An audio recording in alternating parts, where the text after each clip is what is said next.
Hola, ¿qué tal? Bienvenidas y bienvenidos a estas conversaciones en los Goya, un encuentro entre creadores, entre creadoras que este año pues coinciden, muchos de ellos nominados a los premios de la Academia. Lo primero, gracias a todas y a todos por estar aquí. Voy a empezar por Pilar Palomero, ¿qué tal? Nominada por La Maternal, ¿cómo estás? Muy bien, muchas gracias por la invitación. Nada. Carla Simón, ¿qué tal? ¿Cómo estás? Muy bien, también. Muy contenta de estar aquí.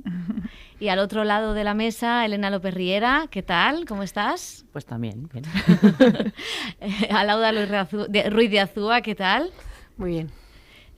Juan Diego Boto, ¿qué tal? Pues encantado de estar aquí con todos estos directores y directoras y encantado de saludarte. ¿Te has colado en la mesa de los creadores? No has venido a la de actores, has estado en la de creadores. Me he colado en la mesa de los mayores, sí, sí. Bueno, bienvenido. Y al otro lado, iba a decir, al otro lado del Guadalquivir, Rafa Cobos, ¿qué tal? ¿Cómo estás? Hola, ¿qué tal? Buenas tardes. Bueno, un poquito más lejos. Un poquito más lejos. La idea, la verdad es que sois todos directores, menos Rafa, que es guionista, pero también habéis escrito todos el guión, con lo cual estáis también queremos hablar sobre todo de la creación de la película, de la configuración de la película, de varios de los procesos. Y como decía, esto es una conversación, o sea que se trata de que habléis vosotros, de que os preguntéis, de que digáis, y yo hable lo menos posible. Así que si queréis vamos a empezar. Y yo quería preguntaros, porque claro, os decía al principio, ¿cómo estáis? Porque ha sido una temporada muy intensa. Alcarrás y Cinco Lobitos las empezamos a ver casi hace un año ya. Uh-huh. Y lleváis un año hablando de la película, más todos los años de creación, pensando esa película. No sé si estáis ya un poco hartas. ¿Cómo estáis en esta temporada de premios en la que queda ese sprint final? A ver, ¿qué es Alcarrás? No, pero, o sea, yo estoy feliz y celebrándolo todo el rato, pero sí que es verdad que cuando ya te preguntan las mismas preguntas, pues coges aire, ¿no? Es como, a ver, ¿cómo trabajé con los actores, no? O sea, yo siendo un poco como meter el play, ¿no? Sí, no, pero ahora justo lo comentábamos, porque una cosa es como algo así, ¿no?, que compartes, y eso es muy bonito de la temporada de premios, ¿no?, que te da la oportunidad de encontrarte con gente que también está haciendo cine, con colegas, con amigos que habéis compartido el proceso, ¿no? Y otra es, ahora para mí, que aún quedan países que no han estrenado Alcarrás, ¿no? Y que luego hablo con los periodistas y esas sí son las mismas preguntas de siempre, desde Berlín, ¿no?, desde hace un año, y ahí sí que es como, bueno, va, venga, sprint final, ¿no? Pero es como, ¿y por qué Estonia aún no ha estrenado? ¿No? ¿Por qué no estrenan todos con ventana única? Exacto. Alauda. Bueno, yo muy feliz siempre, ¿no? Porque sabemos que lo que ha pasado con los lobitos es muy excepcional, ¿no? Pero sí que es verdad que hoy hay una sensación un poco como de cierre de ciclo, ¿no? Como que ya empiezas a despedir un poco la película y que incluso ya estas mesas redondas, las preguntas, pues son las últimas igual preguntas, ¿no?, que vas a responder de la película. Pero también es una sensación bonita, ¿no? Como que la película ya haya podido hacer su recorrido. Y en el caso de los demás, para algunos es la primera vez en una carrera de premios, otros, Rafa, voto en otras candidaturas, pero también Pilar, bueno, segunda película, pero también sabe lo que es hacerse una campaña de premios. Satura mucho lo que es la promoción, lo que es la campaña, los nervios, lo que supone un premio, porque me decía ahora un compañero, bueno, todos dicen que no es importante los premios, pero luego se ponen muy nerviosos, ¿no? ¿Y eso es cierto? Sí. Nervios se hacen, pero también nervios yo creo que desde un lugar muy bonito, ¿no? Y muy disfrutable. Yo creo, claro, el caso en el que me puedo basar es en el de las niñas hace 2 años, y creo que fui consciente cuando terminó toda esta etapa de los premios con los Goya, los Gaudí. De repente acaba y echas de menos yo eché de menos que me preguntaran si Las niñas era autobiográfica o no. Yo creo que sí que de repente pues sí se produce ahí un vacío, ¿no? Y que afortunadamente pues tenemos otros proyectos para ir sacándolos adelante, ¿no? Dale. A ver, Elena, que estás muy tímida. No, es que claro, yo estoy calentando porque son mis primeros. Ya sabes que tímida no soy. Por eso digo. No, a ver, yo sinceramente, o sea, que de verdad no es verdad, no tengo cero nervios porque creo que no tenemos muchas posibilidades de ganar, pero estoy muy contenta, y sí tenía nervios, que pensaba que lo iba a gestionar mejor, pero lo gestioné muy mal. para la nominación, no porque a mí, o sea, evidentemente los premios son importantes porque si no, pues no te presentas, ¿sabes? O sea, como esto. Creo que todo el mundo se pone muy contento pues porque es un reconocimiento para el equipo, para la peli, para la próxima peli quizá, pero que esto, bueno, lo hablaba mucho con Carla así en privado, como que gestionar las ilusiones ajenas es muy jodido, porque dices, bueno, da igual si no me nominan, pero es que está todo tu pueblo, te van a nominar tu familia, tu madre, tu prima. Entonces yo eso lo viví muy mal. Y ahora ya pues es como, pues ya está, bonus, o sea... Fiesta y ya está, y ¿qué nos vamos a poner? Yo con respecto a las ilusiones ajenas es muy distinto. Yo he estado muchas veces nominado como actor. Digo muchas veces insistentemente porque creo que ostento algún tipo de récord de actor más veces nominado sin Goya. Con lo cual sé lo que es estar nominado muchas veces, no sé lo que es ganar. Pero es muy distinto estar nominado por un trabajo individual, por un trabajo como actor. Sin embargo, la nominación o las nominaciones que uno pueda tener, o sea, hace mucha ilusión desde este lugar el pensar, hostia, ese actor que se dejó la piel, que hizo un trabajo tan bonito, realmente que se reconozca por lo menos esa nominación, te hace casi más ilusión.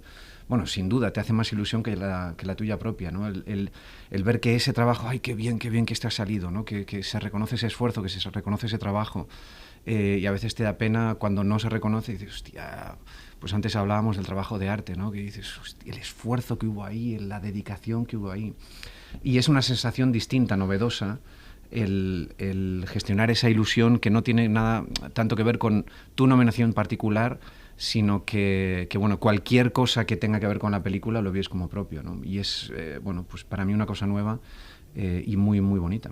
Cobos, tú has estado nominado varias veces, pero es verdad que en este año, y también siendo guionista, que no sé si también, claro, la visibilidad del guionista, que siempre os preguntamos por esto, es distinta, y en este año en el que hay tanto cine español, donde conseguir la nominación en unos premios no era fácil, porque las películas que se van quedando fuera, pues es que son peliculones también, quiero decir que era muy difícil encajar en 5 candidaturas.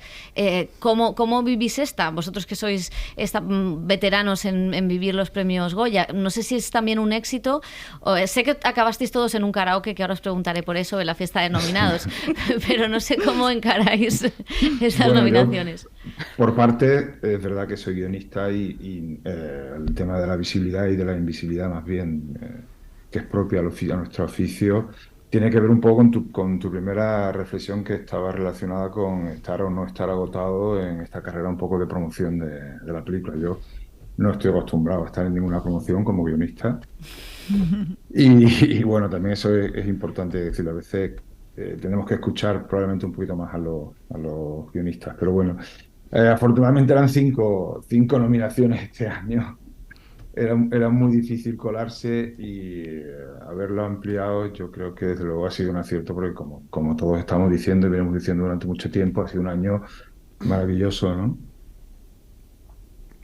Y siguiendo por ese año maravilloso, ¿eso pone presión? Porque lo hemos oído hasta la saciedad. No sé si pone un poco de presión es un año maravilloso el que os ha tocado vivir, se comentan muchas películas, se está hablando... no sabía si preguntaros por esto o más por el karaoke, que se me ha quedado ahí colgado.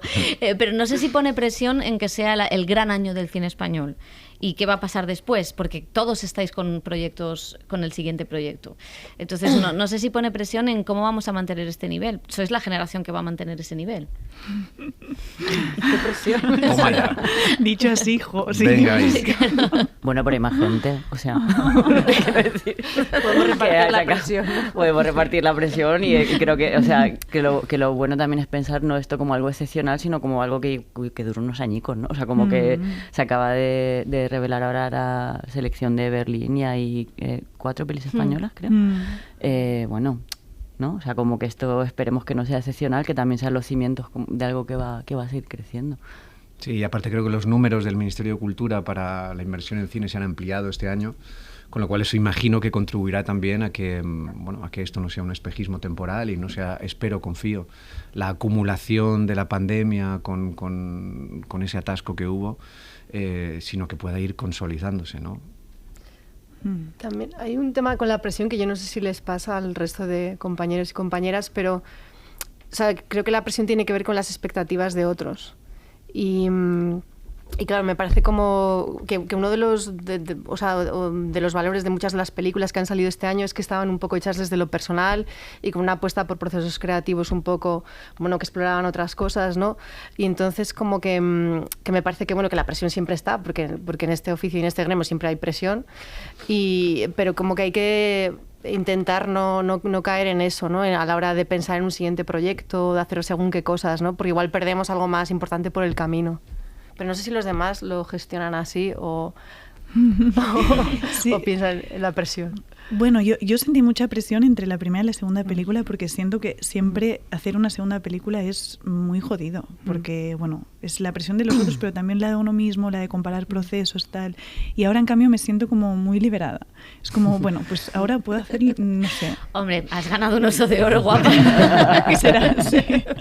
Bueno, ya, pero justamente por eso mucha gente me dice, claro. ¿Qué presión? Y es como, no, o sea, la presión ya pasó, ¿no? Es una cosa que ya viví y que no quiero seguir trabajando así, ¿no? Creo que es importante como sentir que estamos en un momento donde el cine español está creciendo, ¿no? Ha habido como una explosión este año, pero está creciendo y también buscando cosas, que creo que es muy importante. Y justamente porque está buscando a través de, ¿no? de voces que están empezando y tal, creo que eso es lo que también está haciendo que viaje más, ¿no? A festivales, que es una cosa que estaba costando un poco, ¿no? Entonces, no sé, o sea, yo creo que sí, yo sin duda pienso que no es una cosa de este año. Es verdad que ha habido un poco de, ¿no? de ahí acumulación con el tema de la pandemia y mucha gente rodando a la vez que tenía que haberse repartido en 2 años, pero realmente, ¿no? Lo que ha pasado o sea, que haya 4 pelis en Berlín es como una gran señal de que esto solo acaba de empezar, ¿no? Y en todos los festivales. O sea, ha habido cine español en Venecia, en Berlín, en Cannes, en San Sebastián, en Sundance. O sea, ha sido un internacional. Ya no es que nos digamos nosotros mismos qué buenos somos, sino que internacionalmente ha habido como una suerte de reconocimiento que no es habitual. Hablaba Carla de esa expresión de la segunda película. Claro, aquí hay 3 primerizos, Cobos que lleva ya unas cuantas, pero Carla y Pilar en ese caso es un caso similar, porque para las dos es vuestra segunda película. Con la primera tuvisteis ya mucho éxito y esta segunda sí que había como, pues sí, estábamos todos pendientes de a ver qué van a hacer, ¿no? Eso sí que es cierto. Y la tercera, Pilar, en tu caso, que tú también tienes ahí ya preparada. Sí, bueno, yo la verdad que tuve la suerte respecto, o sea, con La Maternal, de haber escrito el guión antes de que se estrenara Las Niñas, ¿no? Entonces, esa parte de desarrollo, ¿no? Pues me libré de la presión que luego sí que hubo, ¿no? En montaje y sobre todo a la hora de plantear el estreno de la película, pues de cuál podía ser la mejor manera para que llegara, ¿no? a la gente. Y ahora con la tercera... pues la verdad que sí que entiendo lo que dice Carla, ¿no? Como que vas ganando seguridad en ti mismo, ¿no? O al menos así me siento yo. También conoces más la industria, los procesos. Y ahora lo que yo tengo ganas es de poder hacer la mejor película posible aplicando todo lo que he aprendido en Las Niñas, en La Maternal, que muchas veces se aprende a base de los errores que se cometen, ¿no? Y con ganas de que sea la tercera y que haya una cuarta y una quinta. La verdad es que repasando todas las películas, fijando en los temas de los que se hablan, hay temas comunes que aparecen en varias, hay otros que no, pero lo que sí tienen todas en común, se habla de la maternidad, se habla de la manera de vivir, de la tierra, de la relación que vamos a tener en un futuro con lo más cercano. En el caso de Voto se habla de un problema al que muchas veces hemos dejado de mirar, se miró durante los primeros años de la crisis, pero luego se dejó de mirar, y es un problema que también nos concierne en cómo vivimos y cómo estamos. Y en el caso de Modelo 77, parece que habla de una época que ya es pasada, pero en el fondo está hablando de muchas dinámicas políticas y sociales que se han mantenido desde los años 70-80 hasta la actualidad. Claro, viendo la cantidad de temas y la variedad de aspectos que al final están hablando de un momento concreto, el año pasado en esta mesa los directores y directoras y guionistas hablaban de, que eran temas que estaban tomando el pulso a la sociedad de ese momento. Y ellos decían, cuando miremos dentro de 10 años qué películas se hacían en 2022, 2023, veremos un país determinado. Sí me gustaría preguntaros qué país creéis que es el que reflejan vuestras películas y qué país veremos, o dentro de 10 años cuando veamos Alcarrás, cuando veamos El agua, cuando veamos En los márgenes, qué país descubriremos o no sé, qué descripción de la sociedad española tenemos. Venga, ¿quién empieza? Voto, que estás a mi lado. Podría empezar Berlín, coño, que empiece el Festival de Berlín, que fue el primero. No, creo que sí, que indudablemente el arte siempre de alguna manera es un reflejo de... voluntaria o involuntariamente es un reflejo del momento en el que estamos viviendo. En cualquier caso es un reflejo de la forma en la que solemos mirar los problemas que tenemos a nuestro alrededor, ¿no? Ya sea los problemas de cómo afronta una familia el cambio en la tierra, en cómo se gestiona la tierra, en cómo evoluciona, en cómo se está acorralando a los agricultores y dentro de eso las dinámicas familiares, que es una cosa muy bonita de Alcarrás, ¿no? Las distintas respuestas de los distintos miembros de la familia o bueno, cómo son las relaciones familiares, o cómo es el cuidado es una cosa femenino, o cómo, bueno, todas estas cosas, no solamente los temas de los que hablamos, sino cómo hablamos de los temas de los que hablamos, cuál es la mirada que arrojamos sobre esos temas, es una forma de entender, bueno, pues una selección de la mirada que tiene el arte y la mirada que tiene una sociedad sobre sus problemas cotidianos, ¿no? Sí que el arte yo creo que nos ayuda a entender distintos momentos. Ahora miramos a los años 70 o el cine americano de los años 70 y vemos su forma de entender. El otro día le trataba de explicar a un amigo que no había visto Justicia para Todos, esa película que tiene ese final precioso de Al Pacino diciendo I'm out of order, you're out of order, the whole court is out of order. Trataba de explicarle y es una mirada muy singular la que tenían en los años 70 sobre cada problema del que hablaban, pues es una mirada que es muy distinta a la de los años 80, muy distinta a la de los 90, ¿no? O sea que de alguna manera es un termómetro el cine, el arte en general, para ver cómo miraba una sociedad a los conflictos que tenían. Sí, yo creo que sin duda hay algo que creo que es importante mencionar, que es que hay muchas más mujeres haciendo cine por primera vez. Entonces, de repente se cuentan unos temas desde otra perspectiva que es bastante nueva, ¿no? Y hablando, ¿no?, de pelis de hace tiempo, recuerdo, no hace tanto, volví a ver El Padrino y dije, joder, muy poco feminista, ¿eh?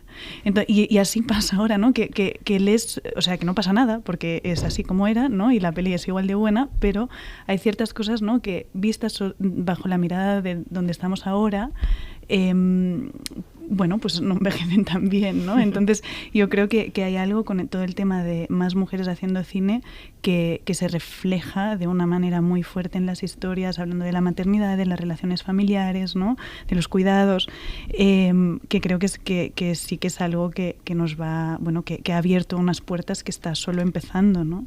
Y luego hay también todo el tema rural, que eso, ¿no?, lo hemos hablado con Elena muchas veces, que yo creo que tiene mucho que ver con, ¿no?, o sea, que realmente España es un país muy rural.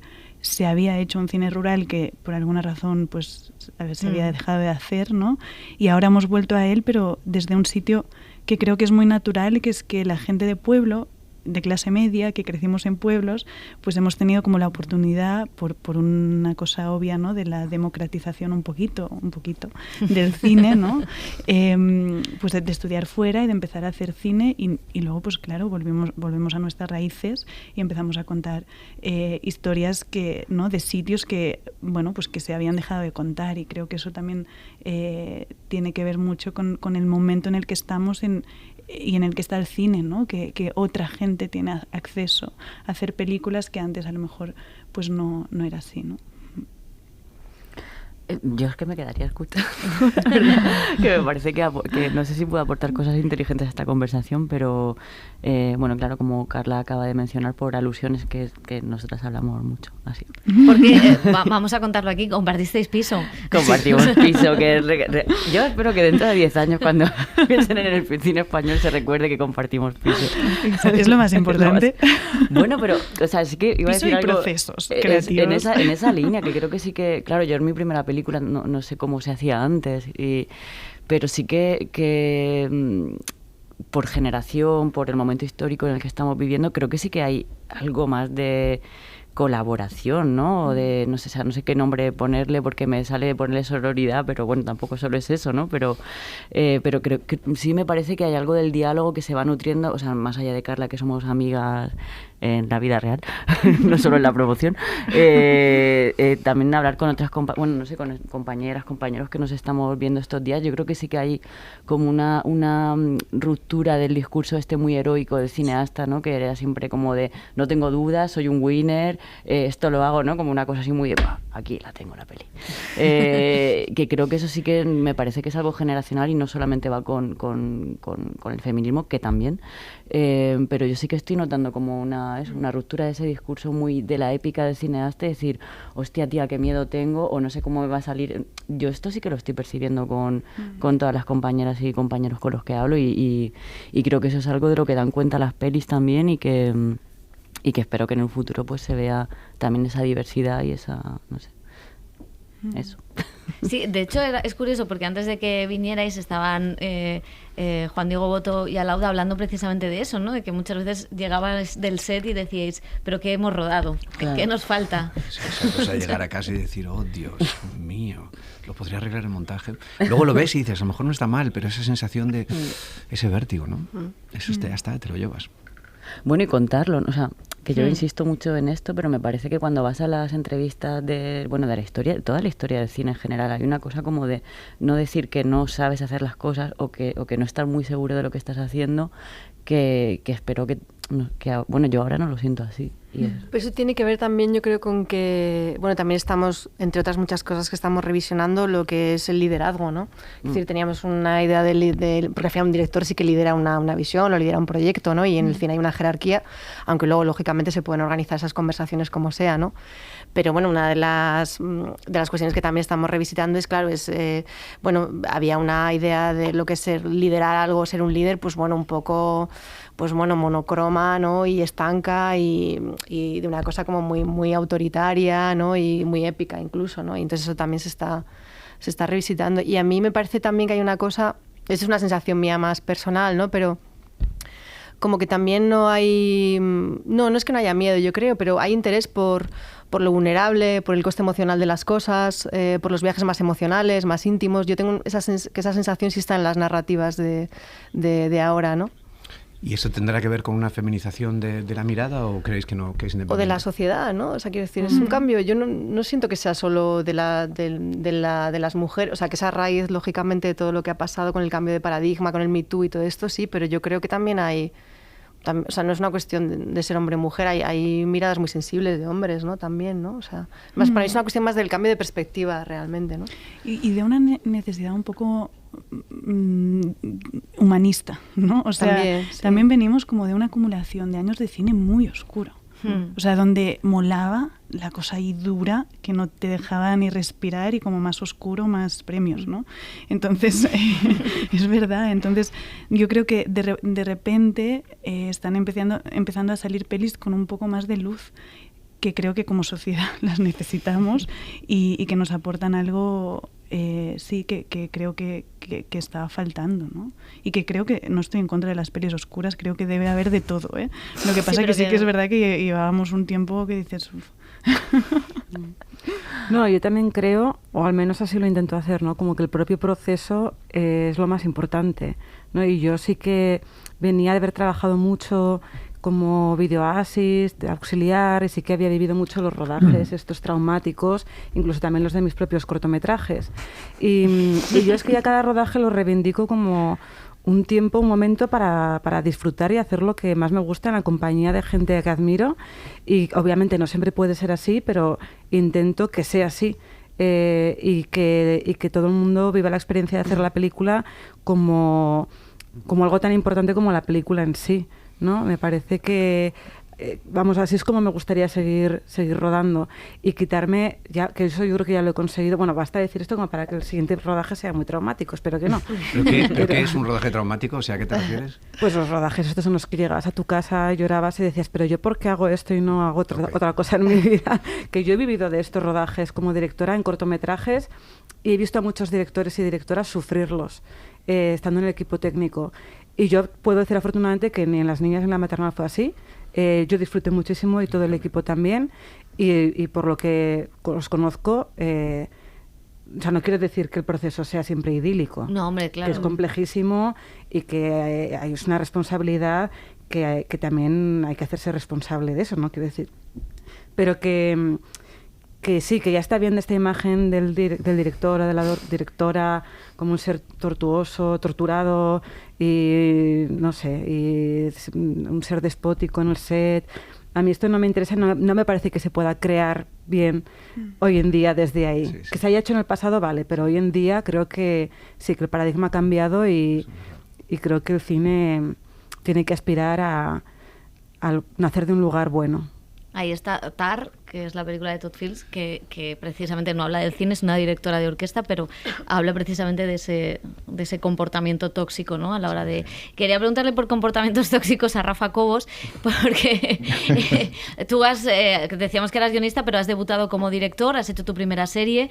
¿Cómo es el paso? Porque claro, al final tú has estado con Alberto, que es un manojo de nervios siempre, pero claro, también rodeados, igual que vosotros, que creo que a lo mejor la clave de lo que decía Pilar, de disfrutar el rodaje, también es un poco que habéis tenido equipos muy cercanos, ¿no? Que vosotros habéis repetido siempre con casi el mismo equipo.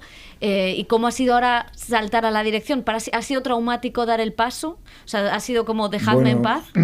Bueno, traumático no ha sido para nada. Es decir, ha sido una cosa un poquito osada porque rodar en Sevilla en pleno verano y en una ola de calor ha sido una aventura agotadora. Es verdad que bueno que yo vengo desde mi posición cómoda de guionista y el trabajo tan agotador y tan terriblemente horizontal que es el hecho de la dirección, pues me ha resultado nuevo y me ha resultado extenuante. Creo que no lo volveré a repetir, creo que se está muy bien tranquilamente en el escritorio y fantaseando con el futuro esfuerzo de todos vosotros, directores, ¿no? Bueno, ya que estabas hablando, ¿qué pasó en el karaoke? ¿Qué cantaste tú en ese karaoke después de los Goya? ¿Qué es lo que más nos interesa saber? ¿Estás hablando a mí? Sí. Yo normalmente suelo dar el cante, pero ese día creo que cantaron otras, ¿no? Otras y otros. Yo no me pasaron el micro, me hubiera gustado. Yo tengo ahí una vocación de músico que me hubiera gustado enseñar. No ¿Por sé qué me miras? Porque Elena te has puesto roja, Elena. Elena López Riera dijo una cosa de como haga ya más de estas, acabamos con el cine español.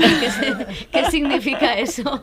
Y si esta generación de directoras y directores va a ser la más fiestera de la época. Ya lo Elena, cantas muy bien, yo canto muy bien, pero he de decir aquí que una persona que está sentada en esta mesa, no voy a decir el nombre, Pilar, fue la que cantó el hitazo máximo. Pero fue una traición. Yo quería cantar Chabela Vargas y alguien me puso Aladín. Aladín. O sea, fue un dúo histórico de Carlos Bermúdez y Pilar Palomero cantando Aladín, que esto, vamos, historia del cine español. Sí. Yo ahí ya me fui, no te digo más. Después de dejar el micro, Pilar desapareció, nunca supimos de ella. Lo dejaste en lo más alto. Bueno, pues los que no estuvieron en ese karaoke, creo que después de los Goya habría que hacer otro karaoke, al que vaya la prensa. Siempre a favor de un karaoke. Me parece bien. Y después de este momento de distensión, quería seguir, porque ha dicho Carlos una cosa que me parece interesante, lo de la democratización del cine, el acceso de todo el mundo al cine. El otro día en un encuentro preguntaban por qué no hay muchas películas donde la clase obrera salga reflejada, porque no hay historias de la clase obrera.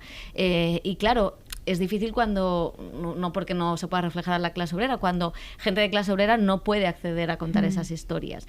¿También ha habido un cambio en esto, una evolución? ¿En qué lo notáis? ¿Qué falta por hacer? Bueno, falta mucho, ¿eh? Sí. O sea, digo, yo... ¿no? Se inicia un poco la democratización del cine porque realmente era una cosa pues de gente de mucho dinero porque hacer cine es caro para empezar, ¿no? Y quién podía estudiar eso, pero ahora hay otras maneras de acceder a los estudios también de cine, ¿no? A través de becas, a través de, bueno, pues de alguna carrera pública, ¿no? Entonces hay más gente que tiene esa oportunidad. Pero yo creo que falta mucho porque no es que haya gente, ¿no?, de clase obrera pudiendo hacer cine. Ahí no estamos. Que estaría muy bien realmente, ¿no? Que ellos, o sea, que se pudieran reflejar desde la sociedad desde todos los puntos de vista Y ahí, bueno, pues hace falta como mucha investigación, yo creo, cuando alguien que no es de, ¿no? O sea, que no, bueno, no sé, imagino que para ti debería ser como hacer también mucha investigación de cómo se vivían esos casos, ¿no? Para mí lo fue ya Alcarràs y es mi familia, ¿no? O sea, como creo que es muy importante cuando hables de lo que hables, meterte dentro y investigar mucho si no es lo que es, si no es algo que tienes como, bueno, que es tu mundo, que es tu propio mundo, ¿no? Sí, yo creo que en general la movilidad social es una cosa que se da muy poco en nuestra sociedad. O sea, hay un mito que es el mito de la meritocracia, que es más una leyenda urbana que una realidad social. La movilidad interclasista es una cosa que se da muy poco en realidad. Ese gran ascensor social que era la educación pública, pues está en los últimos años cada vez más atascado, y eso que ocurre socialmente el cine no es ajeno a esta realidad. Las escuelas de cine siguen siendo, bueno, pues son más accesibles, pero no son una cosa barata, con lo cual es normal que la gente que acceda a hacer cine pues sea de un estrato social que les resulte más... Es bueno que uno hable de lo que conoce y que se tienden a escribir historias bueno, de las que no participa la clase trabajadora, ¿no? Eso es una cosa que creo que como sociedad deberíamos intentar observar y corregir, ¿no? Los procesos de... Eso no significa que una persona de clase media no pueda hablar de la clase trabajadora, ¿no? Ni muchísimo menos, pero es bueno que haya muchas miradas, ¿no? Y esas miradas, cuando uno está implicado en una historia, siempre tiene un eco distinto, eso resuena de una forma distinta. Yo creo que los que estamos en esta mesa, que hemos coescrito las historias, sabemos que cuando hablas de alguna cosa que te implica emocionalmente o que te es cercana, eso tiene una resonancia distinta, ¿no?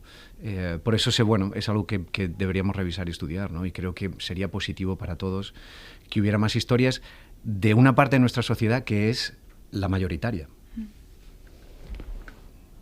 Sí, yo quería solamente añadir una cosa, que estoy 100% de acuerdo en lo que dice Juan Diego, de que lo de la meritocracia es una falacia, o sea, es una leyenda urbana, una falacia que sirve para que nos... O sea, digo, yo no soy clase obrera, soy mis abuelos eran clase obrera.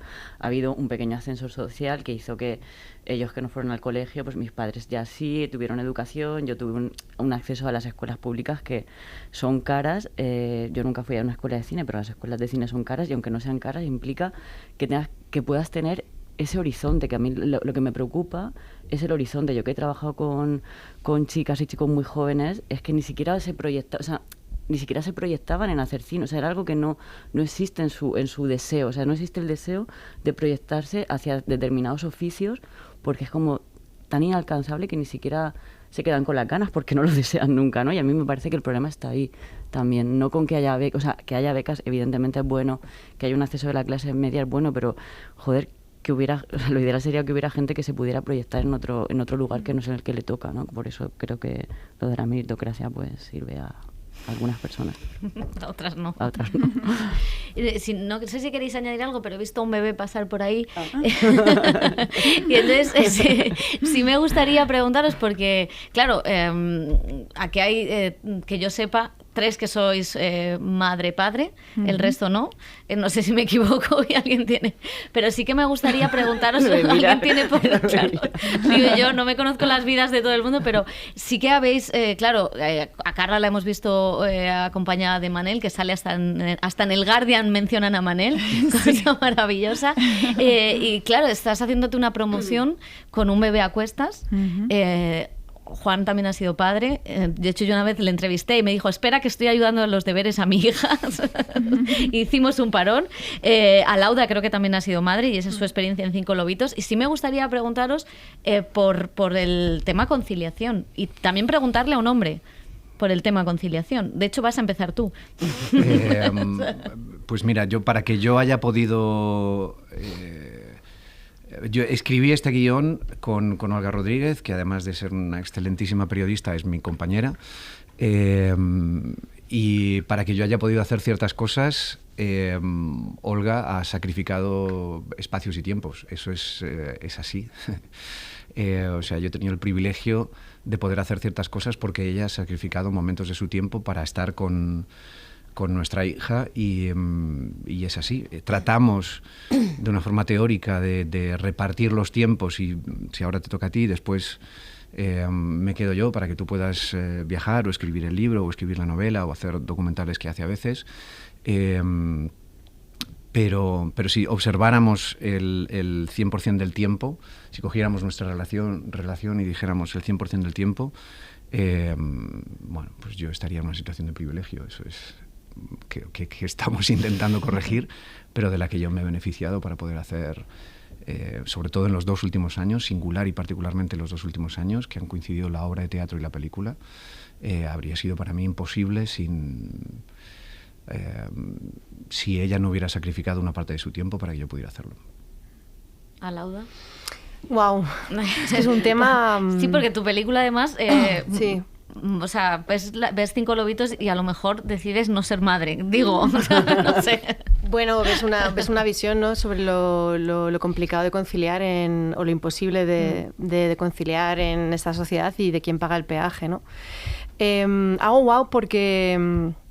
A ver, porque es que yo creo que es una caja de Pandora que nadie quiere abrir, porque es un tema estructural, es un tema que afecta a empresas, que afecta a instituciones, porque tú hablas en términos de corresponsabilidad, ¿no?, de cómo se organiza una pareja, pero más allá de eso tiene que ver muchísimo con jornadas laborales, con permisos o bajas de maternidad y paternidad, con guarderías, ¿no? Y también me da como...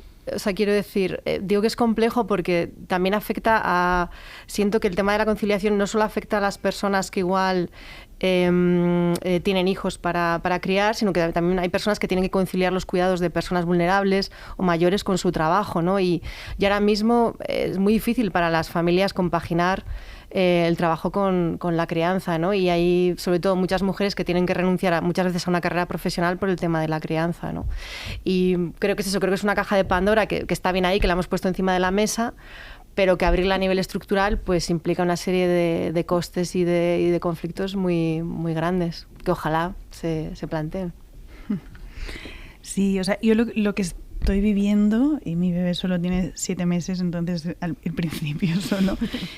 Es que la experiencia de la maternidad es un esfuerzo muy bestia, y creo que no debería ser así, porque si no nos vamos a extinguir, ¿no? O sea, es importante que ser padres y madres sea algo un poco más fácil, y es bestia porque, bueno, pues porque el mundo no está muy adaptado, que digamos, ¿no? Entonces, para mí, que he hecho toda la promo con Manel, ¿no?, para arriba, para abajo, con la ayuda incondicional de Valentí, de mi pareja, porque sin él no hubiera podido, evidentemente, ¿no? Yo siento que, bueno, pues es muy cansado y ahora estamos agotadísimos de todos los viajes que hemos hecho, pero también porque porque sientes que el mundo no, bueno, pues hay sitios donde no hay cambiador, hay sitios donde molaría que pudieras dejar el niño en la puerta y recogerlo, ¿no? O sea, no, pero realmente hay cosas que deberíamos realmente pensar de cómo no sé, el otro día que estuvimos en los cines de Valencia, le di el pecho a Manel en un sitio que era una guardería que está cerrada para que los padres fueran al cine y dejaran los niños ahí. Me pareció maravilloso. Pues ya no va, ¿no? Entonces, pero bueno, que es como, hostia, así debería ser el mundo. No para que vayas dejando a tu hijo por todos lados, pero realmente para que puedas hacer cosas, para que puedas organizarte y para que no sientas que ser madre es básicamente, para mí ahora mismo, estar cansada todo el rato, ¿no? Y no deja de ser curioso porque se supone cuando tú llegas ahí que dices, llevan la humanidad teniendo hijos desde hace mucho rato. Claro, o sea, es una cosa que debería estar pensada. Sí. Y sin embargo, es bueno, como que todo se encargaba la mitad de la mitad de la humanidad, pero que la verdad es igual, estaba pensado, pero la verdad es igual. Pero hostia, la enorme dificultad, esta cosa que dicen habitualmente de hace falta una tribu, ¿no? It takes a village. Realmente hace falta una tribu, hace falta toda una comunidad que tenga en cuenta que, bueno, pues esto es lo más importante que vamos a hacer, que es contribuir a que esto no se extinga, y sin embargo todo complota en contra, ¿no? De hecho, muchas veces todo son dificultades. A eso que decías antes, también como los salarios de los hombres suelen ser más altos, cuando toca de decir, ¿qué trabajo, el tuyo o el mío? Hombre, yo cobro más. No, bueno, pues renuncia tú, que yo cobro más, es bueno para la familia. O sea que ese es otro factor que se suma. Claro, por eso digo, todo esto que estamos hablando ahora aquí es como la punta del iceberg, porque realmente los dramas de la conciliación está en todas estas brechas, ¿no? de que recae casi siempre el coste en las mujeres, ¿no? Y que tienen que renunciar a carreras profesionales o ralentizarlas, o bueno, o familias que sienten que no pueden, ¿no? Que si tienen que pagar facturas, pues no llegan a la crianza de los hijos, ¿no? Y yo siempre, cuando, no sé, he escuchado muchas historias, ¿no? A raíz de 5 lobitos, de muchas madres, y digo lo de estructural porque si hay algo que como que he aprendido de 5 lobitos es como que cada uno tiene sus valores de crianza, tiene sus modelos de crianzas, ¿no? Pero hay una cosa que sí que tenemos que cuidar estructuralmente, que es que podamos compaginar lo profesional con la crianza, ¿no? Y eso es lo que no está pasando. Bueno, y es tan profundo, o sea, es tan profundo que uno acaba sintiéndose culpable por cosas que dices, a ver, o sea, ¿por qué me estoy sintiendo así? O sea, está tan arraigado, ¿no? En que las mujeres tenemos que ser las que bla, bla, bla, que yo de repente, pues eso, me encuentro pensando, hostia, hoy no he estado suficiente, ¿no? Y en realidad he estado, o sea, le estoy dando el pecho cada 3 horas, he estado todo el rato, ¿no? Pero bueno, entonces es realmente, o sea, cuando tú misma sientes que esta culpabilidad, dices, buah, estamos fatal, ¿no? Y esto es un trabajo que tenemos que hacer cada una, pero esa culpabilidad la sentimos porque se espera de nosotras unas cosas, y eso también lo hemos hablado mucho con Elena, ¿no? Se espera de nosotras unas cosas que bueno, pues que están ahí arraigadas y es muy difícil de cambiar. No sé qué tendría que pasar para que no se espere de nosotras ciertas cosas, ¿no? Por eso también es interesante que le hayas preguntado a él, porque normalmente esto se nos pregunta a nosotras y quiero decir, hay muchos modelos de familia, ¿no? Hay familias de 2 padres, 2 madres, de una madre y un padre, ¿no? Y la conciliación no nos afecta a todos, ¿no? Pero pocas veces ves a hombres hablando de conciliación y me parece que es parte también de, por lo menos de la solución a nivel de conversación, ¿no? De que es un asunto de los 2 padres, no solo de, pero normalmente hablamos nosotras mucho más de esto, ¿no? Sí, por sí. el juicio social. No, y el otro día que tuvimos ese encuentro de directoras, unas cuantas que estábamos en Barcelona, cuando ya llevábamos 4 conversaciones sobre los hijos, dijimos, es que si fuera de directores no estarían hablando sobre esto, vamos a cambiar de tema. No, es verdad. Pero sí, quería incluiros en la conversación porque es verdad las que... sin hijos. No, pero es curioso. ¿Cómo es la Oriolana? Sí que es cierto que antes decía Carla que el hecho de que lleguen mujeres a la dirección hace que entren otros temas, ¿no? Y vuestras películas sí hablan de la maternidad y sí hablan desde otros ángulos. Estábamos hablando y con toda la dificultad que contaba Carla, Lauda o Boto, pero Pilar, el retrato de tus madres ahí se ve todo lo estructural y además todo lo estructural en el peor de los sentidos, ¿no? O sea, que también tú has hecho te has adentrado en buscar esas historias, en buscar esas maternidades, que son maternidades que bueno, pues que sí que cuestan mucho más. Sí, bueno, en este caso, en la maternal, ¿no? Que son maternidades que llegan a los 14, 15 años, como en el caso de Carla, la protagonista. Y bueno, sí que es una cosa que me llama mucho la atención durante la promoción, y es que me han preguntado muchas veces que cómo me he aproximado al tema siendo que yo no soy madre, ¿no? Y me ha alucinado por muchos motivos. O primero porque yo tampoco explico por qué motivo no soy madre, o claro, ¿no? Que también cada uno tiene sus razones y eso entra dentro del ámbito de lo privado. Me parece una pregunta muy delicada, ¿no? Y luego también... porque sí que siento que no es una pregunta que se haría a un hombre, ¿no? Y a mí, claro, yo creo, me niego a pensar que hay algún tema que no vaya a poder tratar por el hecho de no haberlo vivido, ¿no? Y creo que todo depende de la aproximación que hagas, y en este caso yo lo que he hecho ha sido ponerme a disposición de esas historias reales de madres adolescentes y tratar de ser casi el canal, ¿no? Para contar sus historias.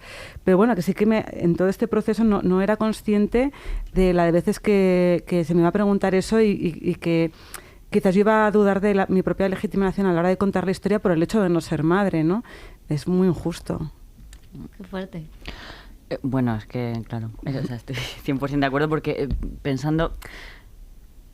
Y justo fíjate, yo me iba a autojustificar antes de responder cuando te escuchaba a ti diciendo, bueno, no soy madre, pero... Claro, no, pero yo no os lo preguntaba. No, en pero ese no lo sentido. digo por ti, sino un poco pues por lo que estamos poniendo encima de la mesa, que creo que estamos todas bastante de acuerdo, ¿no? Lo que decía Carla de sentirse culpable. Es que te sientes culpable hasta cuando no eres madre, porque la sociedad te pide que seas madre de alguna manera. Entonces, como que tienes que justificar de alguna... Bueno, igual aquí no lo voy a hacer, pero con tu familia, con tus amigos, ¿no? Como, ¿por qué no tengo hijos, no? O sea, que nos sentimos culpables hasta cuando no lo somos. Y yo sí que, claro que iba a decir eso, no puedo hablar de maternidad, pero porque en mi película sí que hablo de maternidad, o sea, hablo de ser hija, que también es parte de la maternidad, ¿no? O sea, yo no tengo hijos, pero sé lo que es ser hija y puedo proyectar, puedo analizar, puedo frustrarme, puedo recriminarle cosas o querer mucho a mi madre. O sea, quiero decir que esas relaciones va por dos lados, ¿no? Entonces puedo hablar de la maternidad porque soy hija. Digo yo, no sé. Ahora me van a caer aquí de todas las clases de hostias. Y porque tienes tu punto de vista para hablar de las cosas. Claro, quiero decir, no hace falta, yo creo... Pero me da... ¿Sabes qué iba a decir? Entiendo perfectamente. Es que como no tengo hijos no puedo... Sí, Alberto Rodríguez no ha estado en una cárcel franquista. Claro, creo pero entender, que al ¿no? final haces cine para tener una mirada sobre algo, ¿no? Pero entiendo lo que dices, es así, claro, notas esa presioncilla, ¿no? Esa mirada de... Bueno, ¿qué voy a decir yo de tener... Sí, ¿Cómo voy a entender? Y además con mis amigas que tienen hijos tal, y lo hablo, claro, ¿qué te voy a decir yo si no estoy en ese lugar? Pero luego lo pienso y digo, hostia, pero es que sí que estoy, porque también por no tener esto... O sea, quiero decir que también la ausencia de maternidad es una manera de confrontarte a ese tema, y haber sido hija, pues también, no, digo yo, no sé. Es interesante lo que planteaba Pilar de la legitimidad de las historias. Todas vuestras historias, en mayor o menor medida, os han hecho acercaros a personas o familias o personas que de algo que queríais contar, que os toca de cerca, por lo que sea, porque habéis tenido una sensibilidad con ese colectivo, que sé que Olga y tú la habéis tenido y la tenéis, porque os habéis acercado a mujeres de vuestros entornos, porque has vivido la maternidad, porque haciendo las niñas te acercaste a lo que vivían esas chicas, o porque es el proceso de una familia, ¿no? De tu familia. Pero claro, habéis contado, son ficciones. Estamos hablando de ficciones, pero habéis manejado historias muy reales e incluso habéis incluido en vuestras películas en muchas ocasiones a personas reales que han vivido eso. ¿Cómo ha sido acercaros a esos procesos también? Porque lo de la legitimidad me parece importante. ¿Quién puede contar las historias o quién debe? Que es cualquiera, ¿no? Otra cosa es cómo, desde qué posición, desde cómo te adentras. Y sí que me gustaría que me contarais eso, ¿no? ¿Cómo ha sido ese acercamiento? Antes decías que, Boto, que ya era toda la gente que ha participado de la plataforma antidesahucios, que ya eran amigos después de haber participado en la película. ¿Cómo ha sido también ese proceso de meter a gente que no está relacionada con el cine y de apropiaros, en el buen sentido, de sus historias? Yo creo que lo que a todos nos interesa conocer es cómo Carla trabajó con los actores. Es el momento de hacer esa pregunta. Creo que podría hasta contestar yo. Por favor, adelante. Creo que podría decir que se los lleva a una casa. Eso sería guay que cada uno respondiera a las preguntas. Yo creo que podríamos ya todos. Perdón. Volviendo, no, la pregunta era para ti. No, ese acercamiento a esas historias, ¿no? Un poco, decía Pilar, desde el respeto, pero cómo se incorpora luego uno también a una trayectoria vital. Tú decías lo de los amigos y eso... o Pilar, por ejemplo, yo recuerdo la fiesta en San Sebastián de la Maternal, solo hablo de fiestas, parece, pero sí recuerdo a esas chicas que, claro, estaban con la película a tope, te rodeaban, ¿sabes? Pilar, que claro, era como una especie de líder, o con Carla, ¿no? Todos los actores, que claro, al final habéis incorporado a una gente que no tiene, o que no tenía relación con el cine. Decía Ken Loach cuando rodó Tierra y Libertad, que claro, que la gente del pueblo de Aragón que había participado, luego quería cambiar el guión porque decía que cómo iban a morir sus personajes y que estaban allí. Entonces, no sé, un poco, claro, al final habéis metido a gente de fuera del cine, esto os queda un poco feo, que ya están dentro. ¿Y cómo ha sido también esa relación, esa parte? No sé si ha sido la parte más bonita de vuestras experiencias. Para mí sí, ya te veo venir. Yo para mí también. Para mí sí, o sea, para mí con mucho, la parte más bonita, y el rodaje fue un proceso maravilloso, esas 6 semanas fueron lo más bonito de todo, pero o sea, el proceso más enriquecedor fue el conocer las historias reales. Yo viviría solamente preparando eso. O sea, si me pagaran por solamente estar investigando y hablando con gente y tal. La aproximación fue... Se llama periodismo y Claro, no está bien pagado. Ya lo sé. Partía mucho del trabajo de Olga. O sea, realmente yo fui muy a la zaga de Olga Rodríguez. De hecho, hay una entrevista que ella hace a una trabajadora social que es un poco el motor de todo. Una entrevista que, recuerdo el titular, decía: todos los días nos llega una mujer que nos dice si no me suicido es por mis hijos. Y de hecho, fragmentos literales de esa entrevista están en la película, en un diálogo. Y a partir de ahí fue todo un proceso donde yo iba un poco a la zaga de Olga, de entrevistar gente, conocer gente, entrar en sus casas, pasar mucho tiempo con ellos. Todo ese proceso de acercarte a una realidad que cuanto más la vas conociendo, más te atrapa, porque vas conociendo a personas, seres humanos, sus sensibilidades reales, sus dolores reales, sus anhelos, sus tristezas, sus hijos, los ves crecer. Eso es para mí con mucho la parte más bonita del proceso. Y claro, ya después de años, antes hablábamos con Alauda, que claro, desde que lo empiezas a escribir hasta que lo ruedas van 6 años, pues claro, después de años son amigos que sabes que mañana tienen otro desahucio, que les han concedido una vivienda social, que sus hijos, que tienen un examen, que si no se puede acercar, que si no le puedes ayudar, ya son familia, son amigos. Sí, yo la verdad que también ha sido lo más bonito del rodaje. Es la forma en la que me gustaría trabajar en los próximos proyectos. Quiero decir, aunque yo trabajé con... Es que odio la diferencia esta de actores naturales, profesionales, tal. Pongamos que en el próximo proyecto trabajo con actores y actrices que ya tienen una carrera, una experiencia dilatada. La forma en la que aproximarme me gustaría que fuera exactamente la misma. Yo en la maternal no me hubiera atrevido jamás a inventarme nada, ¿no? Esto era ya una premisa, un punto de partida. No inventarme absolutamente nada porque no había necesidad y porque me parecía que era, bueno, que se podía viciar la historia, ¿no? Y el hecho de que ellas hayan terminado actuando ha sido casi más resultado de todo ese proceso que hemos hecho juntas, en el que ellas confiaron en mí sus historias reales y en que sentí que ellas eran totalmente capaces, ¿no? Porque yo siempre lo he dicho durante la promoción, que en el caso de la maternal ellas no se interpretan a sí mismas, sí que lo que hacen bebe mucho de lo que han vivido, pero están haciendo un trabajo de actrices. Repetíamos las tomas, ellas sabían en qué momento tenían que intervenir. Entonces, yo he trabajado con ellas igual que con Ángela Cervantes, que con Carla Quílez o que con Andrea Fandos, que con las niñas. Lo que pasa que creo que gracias, o sea, que su generosidad ha estado no en contar sus historias, sino en poner su alma en la película, ¿no? Su energía, no lo que han vivido, sino la forma de ser que tienen ellas. Y esto es lo que me gustaría conseguir en todas las películas que haga, ¿no? Que haya una autenticidad que pueda traspasar la película. ¿Algo que añadir? Sí, no, en el caso de Alcarrás, claro, o sea, mis tíos cultivan melocotones en Alcarrás y es el pueblo de mi madre, pero para mí el tema de investigar fue muy clave. Yo me daba mucho miedo hacer esta película desde una mirada externa, ¿no? Desde la que viene de otro pueblo o de la ciudad y mira a esa gente, ¿no? Y ellos al principio estaban muy preocupados también, era como, a ver, ¿qué quieres hacer exactamente? Les daba como miedo que que nos riéramos o que nos burláramos, porque claro, es una zona que no ha estado realmente retratada en el cine. Y ahora hay más literatura a lo mejor, pero nadie va ni de vacaciones, ni de turismo, ni a ver qué pasa ahí, ¿no? Entonces, al principio estaban un poco con cierta sospecha, ¿no? Y para mí fue muy importante vivir ahí, o sea, realmente nos instalamos ahí con Arnau, el co-guionista, escribimos desde la casa que tienen mis tíos, o sea, como que hablamos mucho con mi familia, con la suya. También durante el casting hablamos mucho con la gente para poder retratar las cosas desde dentro, ¿no? Porque yo tenía claro que quería hacer una peli de una familia de ahí.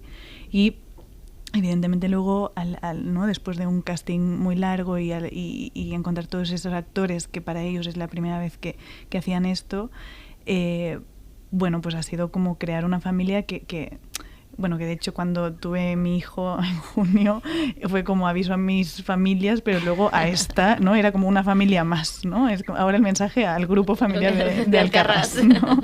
Entonces sí, realmente digamos que cuando estableces ese tipo de relaciones para mí se queda, o sea, vamos, ¿no? Lo que decías que sois amigos, o sea, para mí somos una familia, ¿no? Que hace pues la comida de Navidad, o sea, no el día de Navidad evidentemente, ¿no? Pero pues, como que se han quedado ahí cosas de una familia que va más allá de la peli, evidentemente, ¿no? Y en el caso de Orihuela, claro, a mí me ha planteado una duda, porque si yo tuviera que hacer o escribir algo sobre Elda, que es un pueblo vecino de Orihuela, estamos hermanadas, claro, yo diría que o sea, sí que diría que van a pensar mis padres, que van a pensar, no sé si tenías ese miedo. Sí, yo creo que se ha evocado aquí una cuestión que para mí creo que es de las más trascendentales de hacer pelis, que es la legitimidad, ¿no? O sea, ¿quién tiene la legitimidad? Y pareces, ¿no? Y esta otra leyenda urbana de siempre uno es más legítimo cuando ha vivido las cosas, cuando yo creo que jamás me he sentido tan ilegítima como haciendo pelis en mi pueblo, y por eso las hago, porque me pone el peligro, ¿sabes? Pero realmente o sea, emocionalmente es muy difícil, políticamente es muy difícil, estéticamente es muy difícil, porque claro, siempre va a haber alguien que te dice, oye, pero yo mi pueblo no lo veo así, ¿sabes? ¿No? Hay mucha gente en el pueblo que me dice, oye, pero ¿por qué no sacas la parte bonita? No. Claro, porque es que no es el pueblo, es mi visión del pueblo, ¿no? Entonces, yo nunca lo he pasado o sea, tan bien y tan mal al mismo tiempo, ¿no? Creo que es una posición muy difícil y que la legitimidad, pues no sé si existe realmente, pero ha sido muy difícil. También ha sido muy bonito poder trabajar con gente de allí e intentar huir de la verdad, que era lo que queríamos, que esta peli es un poco fantástica. Entonces, como trabajar con gente del pueblo, pero decirles, no, vamos a contar una historia un poco de fantasmas, ha sido muy guay. O sea, como intentar, bueno, era el reto que queríamos, olvidarse de la verdad que tienen cada uno de ellos y ellas. Pues me gusta esa frase, olvidarse de la verdad. Algunos medios de comunicación la cumplen a rajatabla todos los días, pero nosotros no. Bueno, pues lo vamos a dejar aquí. Muchísimas gracias. Gracias por haber venido, lo primero, y mucha suerte en los Goya. Muchas gracias. Gracias.